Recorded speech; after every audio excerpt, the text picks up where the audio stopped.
গধূলি হুঁচৰি গায়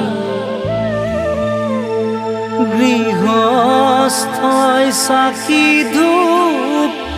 ধূনা জ্বলায় কালিলৈ গধূলি হুঁচৰি জুৰিম শৰাই খনি থবি সজাই মৰা